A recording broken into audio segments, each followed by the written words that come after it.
Congresswoman Stella Kimbo, hindi ko matanggap na ginagawa mo naman bobo, ma'am, yung mga Pilipino. Huwag mo naman gawing bobo mga Pilipino. Tingnan po niyo yung sinasabi niyang may omnibus motion daw na pinahintulutan yung kanilang technical staff na mag-effect, authorized to effect o gumawa ng correction. Tatlong bagay lang po yung sinasabi ron eh. Binigyan nila ng otoridad na gumawa ng correction sa typographical, grammatical, and or printing error. Malinaw po yan. Ito po yung sinasabi niya. Tama siya. Any typographical errors or any adjustments that are needed as a result of amendments, ay authorize naman po ang technical staff ng both House and Senate to make all of these necessary corrections. Tanungin kita, Congresswoman Kimbo, typographical ba yung blanco na may tuturing? Typographical ba yan? Grammatical ba yan? Printing error lang ba yan? Hindi ba substantial abandonment of a sacred duty and sacred mandate to safeguard every centavo of the people's money? Paano mo ngayon sasabing typographical yan? Paano mo ngayon sasabing grammatical yan? At paano mo sasabing printing error yan? Isang pahina pa lang mo yan. Para lang mo patunayan natin na kung talaga nagsisinungaling itong mga ito. Ito ho. Typographical ba yan? Pakibasa po ninyo. Pakinggan niyo po mabuti ang paghuhugas kamay ni Stella Kimbo.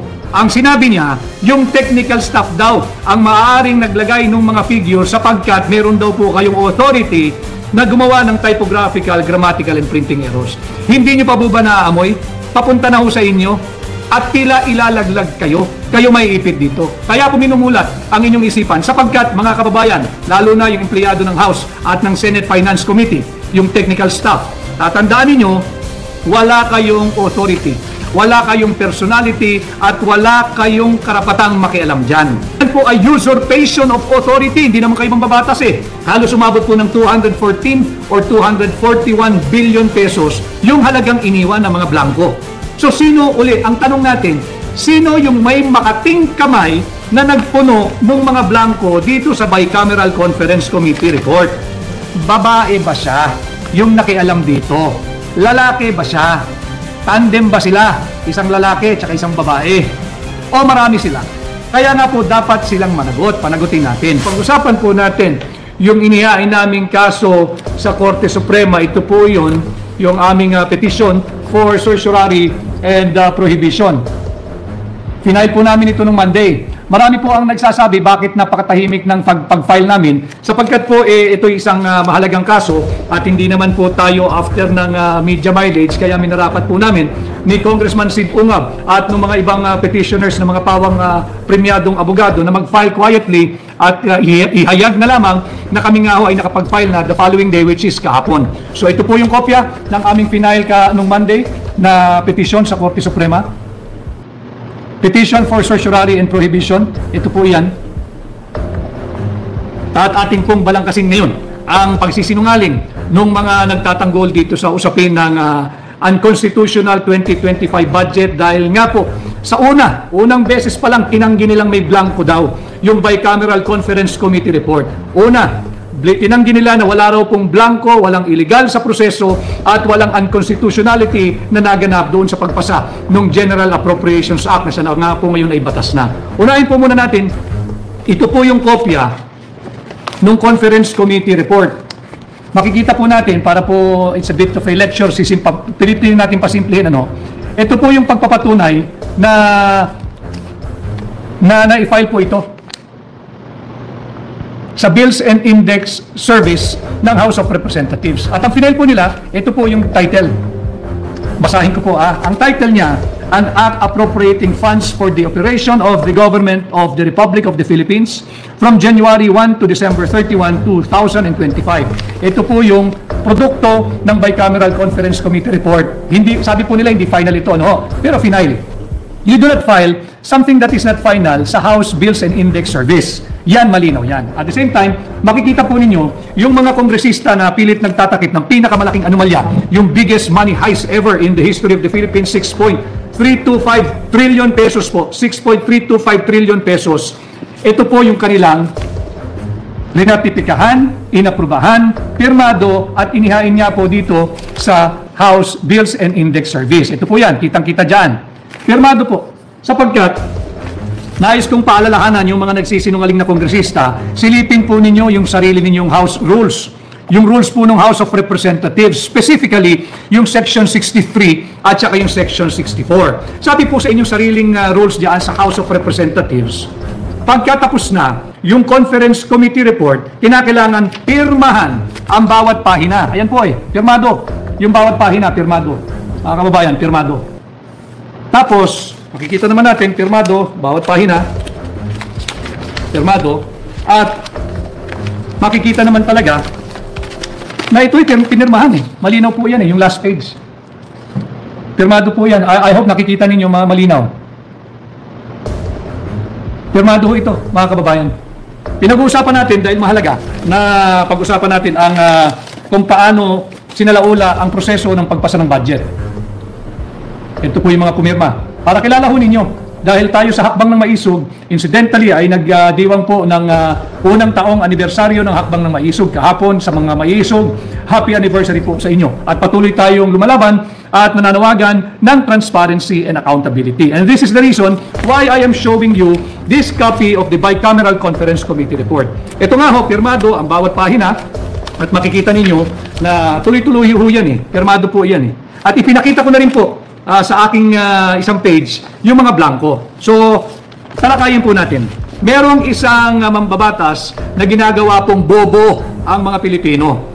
Masaklap, masakit, sapagkat patuloy po tayong binubudol, ninanakawan ng trilyong pisong halaga, tapos ginagawa pa tayong bobo. Ang sinasabi ho kasi, nung mambabatas na yan na taga Marikina, hindi ko kasi matanggap Congresswoman Stella Kimbo, hindi ko matanggap na ginagawa mo naman bobo, ma'am, yung mga Pilipino. Huwag mo naman gawing bobo mga Pilipino. Kaya ako nagkakaroon ng ganito diretsong ugnayan sa mamamayang Pilipino sapagkat sinisikap kong pasimplihin yung mga usapin. Tingnan po nyo yung sinasabi niyang may omnibus motion daw na pinahintulutan, yung kanilang technical staff na mag-effect, authorized to effect o gumawa ng correction. Tatlong bagay lang ho yung sinasabi ron Binigyan nila ng otoridad na gumawa ng correction sa typographical, grammatical, and or printing error. Malinaw po yan. Ito po yung sinasabi niya. Tama siya, May omnibus motion. Pakibasa po ninyo. Binilugan ko po kung ano lang yung pwedeng gawin ng kanilang technical staff. Malinaw dyan, they are authorized, the technical working group or the technical working staff of the Committee on Appropriation of the House and the Senate Finance Committee to effect corrections like typographical, grammatical, and printing errors. Anungin kita, Congresswoman Kimbo, typographical ba yung blanco na may tuturing? Typographical ba yan? Grammatical ba yan? Printing error lang ba yan? Hindi ba substantial abandonment of a sacred duty and sacred mandate to safeguard every centavo of the people's money? Paano mo ngayon sasabing typographical yan? Paano mo ngayon sasabing grammatical yan? At paano mo sasabing printing error yan? Isang pahina pa lang mo yan. Yung succeeding pages po natin, magpapakita. Napakita ko naman pero para lang sa ating diskurso ngayong gabi. Para lang patunayan natin na kung talagang nagsisinungaling itong mga ito. Ito ho. Typographical ba yan? Pakibasa po ninyo. Pakibasa po ninyo. Pati yung mga trolls at yung mga bashers, welcome po kayo sa aking pahina para bibigyan ko po ng linaw ang inyong kakitiran ng pag-iisip. At dito kayo manood sa aking pahina at dito may mapapala kayo at may matututunan kayo every time I go live. Yan po. Kahit po nagpapabayad kayo sa inyong mga principal, sige na lang, libre ho kayo rito, libre lecture dito para tumalas-talas kayo at meron namang mapala ang lipunan sa inyo. So ito yan. Matatawag nyo ho bang typographical, grammatical, or printing error? This is just 3 of the 13 pages showing the 28 line items na iniwang blanco. Ano ho ngayon ang implikasyon nun? Bakit tayo nagsampa ng kaso? Kagaya po nung aking previous live, sinabi ko na po sa inyo na yung kahalagahan ng Bicameral Conference Committee Report, ito po yung mahalaga sapagkat ito ang pundasyon. Ito ang basihan doon sa tinatawag nating GAB, yung General Appropriations Bill. Ito po yung naging basihan kasi final po nila Pagkatapos po nitong Bicameral Conference Committee, magiging General Appropriations Bill ang tawag po rito. Printing na lang po ito. Wala na akong gagawin dapat dito. Printing na lang. Printing na lang, ililimbag na lang into a GAB form, yung General Appropriations Bill. At yung General Appropriations Bill na yan po yung trinatransmit sa tanggapan ng Pangulo ng Republika ng Pilipinas. Kaya aking lilinawin at muling mariing itatanggi yung una nang nagsabi na fake news daw na may blanco sa GAA. Tama po. Fake news ang Malacanang nung sinabi nilang may blanco sa GAA. Dahil wala po kaming sinasabing GAA. Ang blanco naririto sa primary document na tinatawag Bicameral Conference Committee Report. Ito nga po yan, House Bill 10800, House Bill 10800. Malinaw po tinatakan pong receive ng Bills and Index Service ng House of Representatives. Ito po, nung natatakan na mga kababayan, wala na akong pwedeng galawin dito.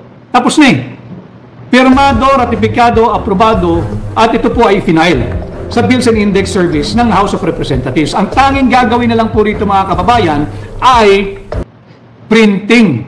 Printing na lang ho. Wala nang pwedeng maggumalaw dito. Walang dagdag, walang bawas. Tapos na po Talakayin natin ngayon yung pagsisinungaling ni Congresswoman Stella Kimbo.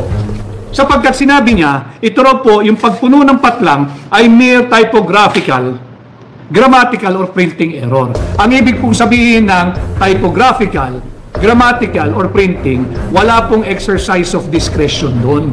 Hindi ho pwedeng mag-exercise ng discretion kung sino man pong hihipo ng mga dokumentong yan. Sapagkat tapos na Only Congress can pass an appropriations bill. Kaya nga po hindi ba, binalangkas natin ng isang araw, sinasabi ko sa inyo, malinaw sa ating Article 6, Section 24 of our 1987 Constitution na ang lahat po ng appropriations bill shall originate from the House of Representatives and no other. Bakit po sa House of Representatives? Bakit sa mga kongresista? Dahil nga po ang assumption ng ating saligang batas, mas marami sila, kinakatawan nila yung mas maraming tinig ng higit na maraming Pilipino. Subalit hindi naman yan ang nangyayari ngayon sa ating Kongreso. So balikan po natin si Stella Kimbo. Sabi po niya, yun nga raw po, ito'y typographical, grammatical at printing error. Kasinungalingan. Sapagkat ang dami pong blanco. Meron pong gumawa ng isang computation, halos umabot po ng 214 or 241 billion pesos yung halagang iniwan ng mga blanco. So sino uli, ang tanong natin, sino yung may makating kamay na nagpuno ng mga blanco dito sa Bicameral Conference Committee Report? Kaninong makating kamay yan? Palaisipan at pinag-uusapan pa rin natin ngayon, babae ba siya yung nakialam dito? Lalaki ba siya? Tandem ba sila? Isang lalaki at isang babae? O marami sila? Kaya nga po dapat silang panagutin natin. Ang tinuturo yung atin pong mga kababayan na empleyado ng gobyerno, lalo na po dyan sa Senado at dyan sa House of Representatives, mag-iingat po kayo. Tila may malalaglag dito at mukhang ang direksyon yung mga miyembro ng Technical Working Group o yung technical staff ng Committee on Appropriation at ng Senate Committee on Finance, yung technical staff. Bakit? Ba't ko po nasabi yan? Malinaw po kasi dito sa omnibus motion na ang binigyan lang ng kapangyarihan na gumawa ng correction pagdating sa typo, grammatical and printing, yung technical staff. Pakinggan niyo po mabuti ang paghuhugas kamay ni Stella Kimbo. Ang sinabi niya, yung technical staff daw ang maaaring naglagay ng mga figure sapagkat meron daw po kayong authority na gumawa ng typographical, grammatical and printing errors. Hindi niyo pa po ba naaamoy? Papunta na ho sa inyo at tila ilalaglag kayo may ipit dito. Kaya po minumulat ang inyong isipan sapagkat mga kababayan, lalo na yung empleyado ng House at ng Senate Finance Committee, yung technical staff, tatandaan ninyo, wala kayong authority, wala kayong personality at wala kayong karapatang makialam dyan. Ang kasalanan po ninyo, kapag talagang kayo ang nagsulat ng mga halagang yan, huwag ho kayong galalain, hindi nyo po kalaban. Hindi ako naniniwala na mga miyembro ng technical staff o technical working group ng mga Committee on Appropriation ng House of Representatives at Committee on Finance ng Senadong gumawa niyan. Hindi ho gagalaw yung mga yan. May nag-utos sapagkat alam mo nila mananagot sila sa batas.